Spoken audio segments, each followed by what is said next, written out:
Hey, welcome to The Explainer. Today we're diving into the incredible story of Malta. We're talking about a tiny island that went from being a strategic chess piece for giant empires to becoming a legit economic powerhouse in its own right. So how on earth did they pull that off? I mean, that's the central puzzle right there. For literally thousands of years, Malta's fate was in the hands of, well, pretty much everyone else. The Arabs, the French, the British, you name it. So how did it finally break that cycle and build one of the most dynamic economies in Europe? That's what we're here to figure out. And this really gets to the heart of the whole thing. It's such a wild contrast. On one side, you've got this ancient, deep history. We're talking megalithic temples that are older than the pyramids in Egypt. But on the other side, you've got this modern economic engine that, after the 2008 financial crisis, was actually growing faster than Germany's. How do you even connect those two realities? To figure that out, let's start with the modern success story, because the sheer scale of what Malta has achieved is, well, it's something that just about nobody saw coming. This number pretty much says it all. 11 times. Since Malta became independent back in 1964, the real economic well-being of the average person living there has increased 11-fold. Think about that. That is a mind-blowing transformation in just a couple of generations. But here's the thing. To really get why that success is so incredible, you first have to understand the centuries of struggle that came before it. See, Malta's location, slap bang in the middle of the Mediterranean, made it, for a very long time, the world's most wanted island. For more than 1,000 years, Malta was just passed around from one empire to the next. After Arab control was set up way back in 870, it was just this constant cycle of foreign powers taking over.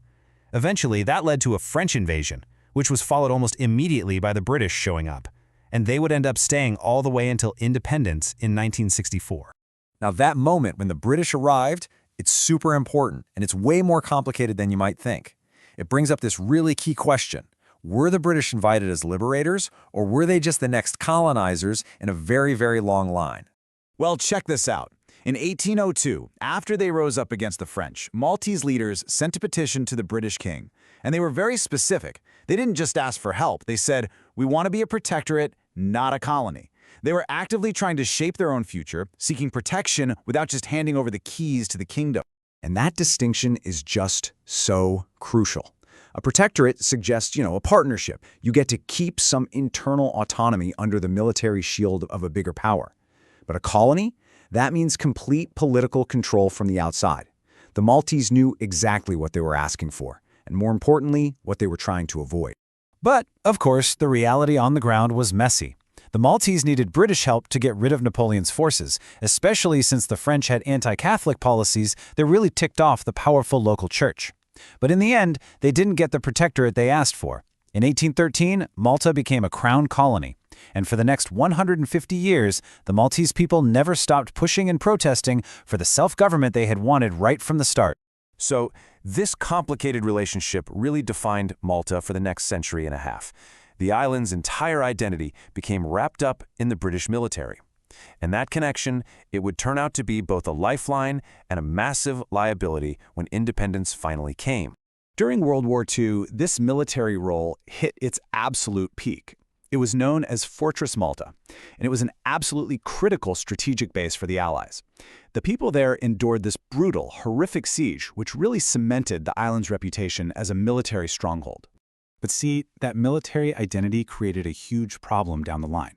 When independence finally arrived in 1964, the British military was set to pack up and leave. A United Nations study took a look at the situation and came to a really bleak conclusion. They said, with no natural resources and an economy built entirely around a foreign military base, mass emigration was, and I quote, the only feasible solution in the long run. And here's why all the experts were so pessimistic. The British naval base alone accounted for more than a quarter of all the jobs on the island. Just think about that. How does a brand new country possibly replace over 25% of its entire job market, seemingly overnight? So that was the impossible challenge Malta was facing. And the way they responded? Well, it's nothing short of remarkable, because instead of the predicted collapse, what actually followed was a completely unprecedented economic boom. The numbers here are just wild. In the first 50 years after independence, real GDP per person skyrocketed from around 1,600 euros to over 17,000. Malta didn't just survive the British leaving, it thrived. in a way that absolutely no one saw coming. Okay, so how'd they do it? The key was a total radical reinvention of their economy. If you look back at 1980, industry made up almost 40% of their economy. By 2014, that was cut by more than half. And at the exact same time, the services sector just exploded, going from about 60% to a massive 81%.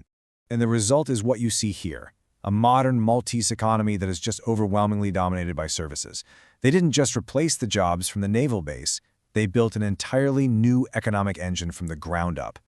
And we're not talking about just any services. Malta made a series of really brilliant strategic bets. They built up a powerful financial services sector. They became one of the first and biggest global leaders in the brand new field of online gaming. They took their centuries-old maritime history and modernized it for the global shipping era. And they invested heavily in high-value professional and IT services. And just like that, the transformation was complete. Malta went from an economy totally dependent on a foreign military base to a diversified, independent nation that was now exporting high-value services to the rest of the world. You know, this economic success wasn't just numbers on a spreadsheet. It had real, tangible results for the Maltese people. Back in 1967, only about 32% of people owned their own home. By 2011, that number had jumped to 76%.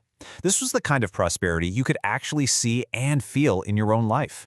So if there's one single concept that really defines Malta's whole story, it's got to be this: economic resilience. And that's not just about being tough or surviving. It's the ability to adapt, to pivot, and to actually grow when faced with huge change. For centuries, Malta had to adapt to the whims of empires, but in the 20th century, it learned how to adapt for itself, and it turned the single greatest challenge in its history into its greatest opportunity. Which, of course, leaves us with one last question to chew on. Malta has proven it has this incredible capacity for reinvention, right? It went from a military fortress to a global hub for finance and services. After mastering such a massive shift, you have to wonder, what will its next transformation look like?